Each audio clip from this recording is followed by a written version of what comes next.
नाज़रीन, यमनी हमले जो है वो बड़ा इंपैक्ट भी क्रिएट कर रहे हैं और प्रेशर भी क्रिएट कर रहे हैं और इसराइल को डैमेज भी बहुत ज्यादा हो रहा है। जो एयरलाइंस हैं जिन्होंने अभी रिसेंटली अपनी फ्लाइट ऑपरेशन जब इसराइल के लिए शुरू किए थे वो भी कैंसिल होने जा रही हैं, क्योंकि जो इसराइल है वो अपनी सिक्योरिटी में मुकम्मल तौर पर नाकाम हो चुका है।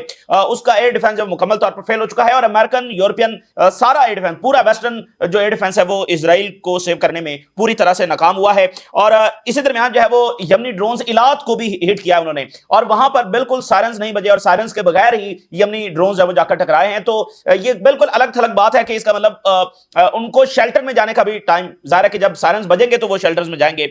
अरब्स जो कंट्रीज हैं वो एक दूसरे के साथ राब्ते भी कर रहे हैं और मुख्तलिफ अहम तरीन दौरे भी इस वक्त हो रहे हैं, और यूएई जो है वो इस वक्त बहुत ज्यादा मुतहरिक है और मुख्तलिफ मुल्कों के साथ इस वक्त राब्ते कर रहा है। यूएई ने कहा है कि वो अब्राहम अकॉर्ड तोड़ सकते हैं। इसराइल जो है वो गजा सिटी के अंदर जो मल्टी स्टोरी बिल्डिंग्स हैं उनको मुसलसल निशाना बना रहा है, और अभी कई सारी जो मल्टी स्टोरी बिल्डिंग्स हैं उनको एक साथ इवैक्यूएशन ऑर्डर जब जारी किया गया तो एक खौफ की फिजा है वहां पर कि किसी भी वक्त किसी भी बिल्डिंग को जो है वो निशाना बनाया जा सकता है। इस सारे हमलों का मकसद जो है वो फलस्तीनियों को यहां से डिस्प्लेस करना है साउथ की तरफ। इतनी बमबारी की जाए, इतना ज्यादा गजा सिटी को अनलिवेबल बना दिया जाए कि उनको साउथ में, और साउथ के बाद जब उनको डिस्प्लेस करना है मिस्र की तरफ। तो यानी ये बिल्कुल आखिरी फेज है और इसका इजराइल अनाउंस भी कर रहा है। तो अगर अभी भी देर की जाती है और अगर अभी भी सिर्फ इस बात का इंतजार किया जाता है कि इजराइल जब हमारी तरफ फलस्तीनियों को भेजेगा तो हम हमला करेंगे, तो ये एक ऐसी फुलिश पॉलिसी होगी कि जिसका अजाला अगली दहाइयां और सदियां भी नहीं कर सकेंगी। मिडिल ईस्ट को ऐसे नाकाबिल तलाफी नुकसान की तरफ ये मामला धकेलेंगे, ये जो देर हो रही है। अच्छा, इसी दरमियान अमेरिका और रशिया के जो ताल्लुकात हैं, मामलात हैं, वो बहुत ज्यादा खराब हो गए और हुए अमेरिका की तरफ से एज यूजुअल। नज़ीर, जो एक नया सिलसिला शुरू हुआ ट्रंप के आने के बाद के रशिया के साथ टॉक्स इनिशिएट की गई, उसके हवाले से एक बड़ी डेवलपमेंट यह है कि वो सिलसिला जब अब खत्म हो रहा है और ट्रंप ने जो रिवायती अमेरिकी पॉलिसी है और जो बाइडेन की पॉलिसी थी उसको परसू कर लिया है। ट्रंप ने भी रशिया के ऊपर सैंक्शंस लगाने का ऐलान कर दिया है। अब ये बड़ी खतरनाक बात है क्योंकि ये वो पॉलिसी है जिसको खुद ट्रंप जो है वो डिसएग्री करते आए हैं, और ड्यूरिंग द इलेक्शन और इलेक्शन के बाद भी ट्रंप ने कहा कि रशिया के ऊपर सैंक्शंस लगाकर कुछ हासिल नहीं होगा, क्योंकि रशिया को सैंक्शंस लगा के प्रेशराइज नहीं किया जा सकता है। तो द ओनली सोल्यूशन ये है कि हम रशियंस के साथ बैठें और उनके जो कंसर्न्स हैं वो दूर करें, और यूक्रेन जब नेटो का मेंबर नहीं बनेगा। तो ये तो सारी पॉलिसी लेकर जब ट्रंप आया था, और जब ज़ेलेंस्की के साथ ओवल ऑफिस में फाइट हुई तो उसमें भी ट्रंप यही कह रहा था कि you are gambling with world war 3। इसी पॉलिसी की वजह से कि जो है वो रशिया के खिलाफ जंग जारी रखनी चाहिए, रशिया को मजीद प्रेशराइज करना चाहिए, क्योंकि रशिया अपने सर्वाइवल की जंग लड़ रहा है, तो उसमें वो प्रेशर वाला तो कोई सीन है ही नहीं। ये तो उनके लिए डू और डाई है, ठीक है ना, क्योंकि 30-40 साल के पीछे बैकग्राउंड के बाद ये जंग जब वो शुरू हुई है। तो अब ये यानी बहुत बड़ा पॉलिसी शिफ्ट है कि जिस पॉलिसी को ट्रंप क्रिटिसाइज करता आया था उसी पॉलिसी के ऊपर जब खुद चल पड़ा है, और इसके साथ बाइडेन की तो तमाम पॉलिसीज थी जिस पर तनकीद करके ट्रंप आया था, उन तमाम पॉलिसीज को अब उसने कंटिन्यू कर लिया, क्योंकि मिडिल ईस्ट के हवाले से तो अमेरिका की पॉलिसी बदली नहीं थी। सिर्फ जो पॉलिसी बदली थी वो रिगार्डिंग यूक्रेन बदली थी, रिगार्डिंग यूरोप बदली थी, और वो भी अब उसी पुराने ट्रैक के ऊपर जो है वो आ चुकी है। तो एक बहुत बड़ा ये फेलियर भी हुआ है ट्रंप के लिए, जो कहता था 24 आवर्स के अंदर जंग रोक देनी चाहिए, रुकवाऊंगा मैं। और अब आप अंदाजा करें कल क्या हुआ है कि व्हाइट हाउस ने बाकायदा ट्रंप के लिए नोबेल पीस प्राइज जो है वो उसकी डिमांड की है। एक तो ट्रंप खुद कहता रहता है ना, अब व्हाइट हाउस की जानिब से बाकायदा ये स्टेटमेंट जारी हुई कि, और उन्होंने बाकायदा बताया कि ये क्यों होना चाहिए। उन्होंने कहा जी फलानी जंग फलानी जंग फलानी जंग ये ट्रंप ने रुकवाई है, लिहाजा जब ट्रंप को नोबेल पीस प्राइज मिलना चाहिए। व्हाइट हाउस बाकायदा जब वो डिमांड कर रहा है, तो ना यूक्रेन की जंग रुक सकी और ना गजा की जो जारियत है वो रुकवाई जा सकी है, बल्कि वेनेजुएला की जंग शुरू होने जा रही है, ईरान की जंग जब आकर ट्रंप ने शुरू की, तो और भी बहुत सारी जंगें हैं जो ट्रंप की पॉलिसीज के नतीजे में मजीद शुरू होने जा रही हैं। और ये जो मिडिल ईस्ट की जंग है ये भी ट्रंप के पिछले टेन्योर का नतीजा है जो आज जंग यहां पर हो रही है। अच्छा, अगर यमन के हमलों की अगर हम बात करें तो मजीद वीडियो सामने आई हैं जिसमें हैवी एक्सप्लोजन जब वो देखे गए हैं इसराइल के अंदर, और जो अटैक यमन ने किया उसमें कैजुअलिटीज 8 तक पहुंच चुकी हैं। इब्तिदाई रिपोर्ट के मुताबिक 2 थी, अब कैजुअलिटीज के जो नंबर है वो 8 तक जो है वो पहुंच चुके हैं, और ये ह्यूज नंबर्स है। यानी यमनी ड्रोन्स ने 8 कैजुअलिटीज इसराइल के अंदर की हैं, मटेरियल डैमेज भी किया, और सबसे बढ़कर जो इंपैक्ट क्रिएट किया है, देखिए यमन कोई पावर नहीं है इसराइल के मुकाबले में, कोई हैसियत है ही नहीं यमन की। जब हम मिलिट्री कैपेबिलिटीज का जब वो मुकाबला करते हैं कोई हैसियत ही नहीं है। तो वो यमन जो है वो इनके मुकम्मल सोफिस्टिकेटेड एयर डिफेंस को पेनिट्रेट कर गया है, तो इससे बड़ी जो है वो कोई बात हो नहीं सकती। तो असल बात वो इंपैक्ट है जो उन्होंने क्रिएट किया। और यमनी ड्रोन्स ने पहली बार इजरायली एयरपोर्ट को निशाना बनाया है। ये for the very first time हुआ है कि यमन ने ऐसी कैपेबिलिटीज का मुजाहरा किया। तो असल में जो बुनियादी चीज है वो जो डैमेज है उससे बढ़कर ये कैपेबिलिटीज का मुजाहरा है, उस इंपैक्ट का मुजाहरा है और उस नई रियलिटी का मुजाहरा है कि यमन ऐसा कर सकता है। ये इजराइल के लिए बहुत बड़ी ह्यूमिलिएशन है।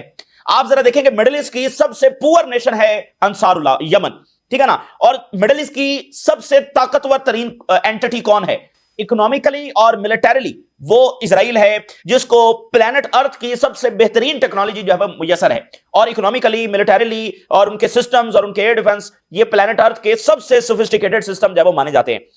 इस सब के बावजूद उनका, और फिर अंसारुल्लाह यूरोप से भी बरह रास्त लड़ा है, यूरोपियन वॉरशिप्स भी यहां पर आ चुके हैं। अमेरिका के साथ दो बदू जंग जो है वो यमन ने की है, इजराइल के साथ दो बदू जंग जो है वो जारी है।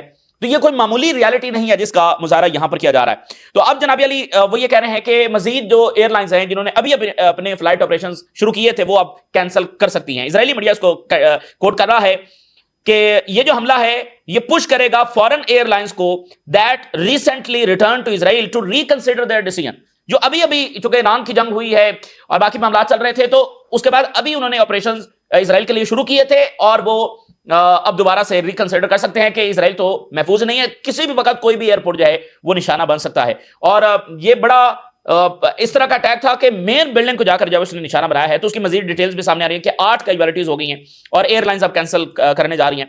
इसी के साथ यमन की जानिब से इलात को भी निशाना बना दिया गया है। और इलात में यमन की एक और कामयाबी है कि उसने मुसलसल इसको एक दिवालिया और वीरान बंदरगाह के तौर पर कायम रखा हुआ है। यानी ऐसा नहीं है कि एक बार उन्होंने मुहासरा किया और उसके बाद इजराइल जो है उसको रिवाइव कर लिया उसने।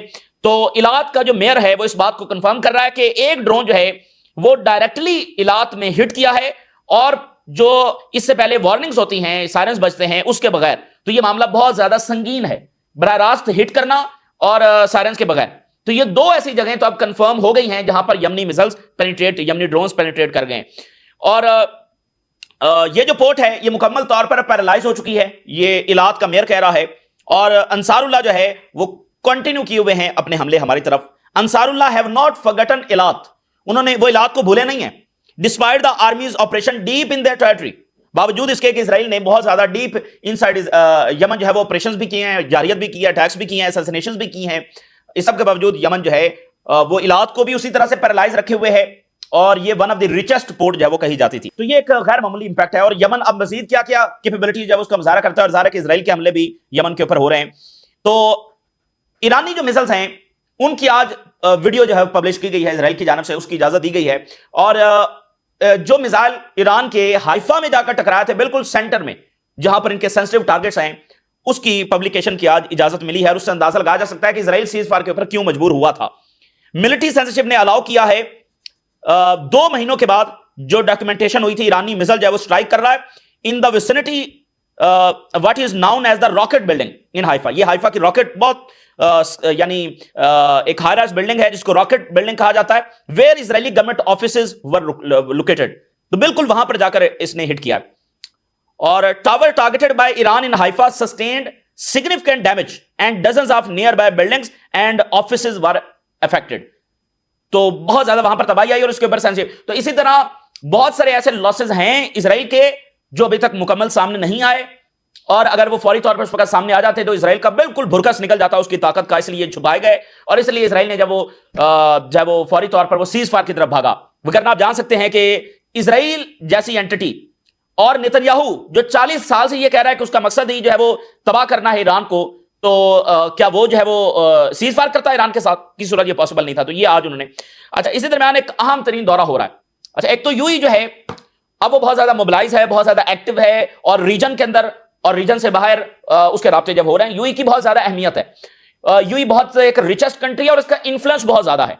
और फिर यूएई की अहमियत यह है कि यूएई जो है इसके इजराइल के साथ अच्छे ताल्लुकात हैं।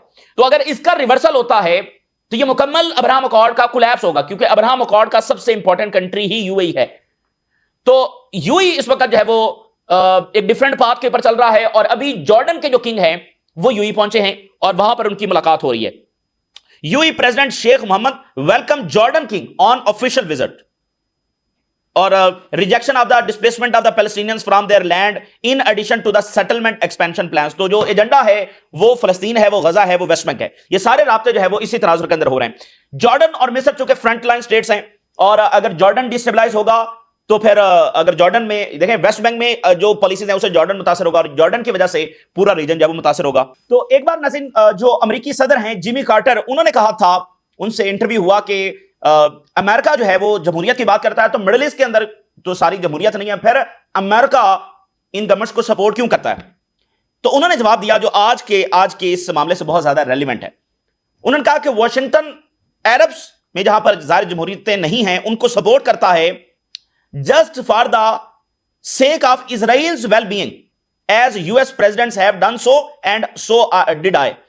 कि यहां पर हम जमहूरियत को इसलिए सपोर्ट नहीं करते, ये भी इजराइल के इंटरेस्ट में है, क्योंकि ये सारी गवर्नमेंट जो हैं उनके साथ उस तरह से डील किया जा सकता है कि वो इजराइल के खिलाफ ज्यादा मामलात ना करें। तो ये एक यानी समझ ले कि एक हार्श ट्रूथ है इस रीजन का।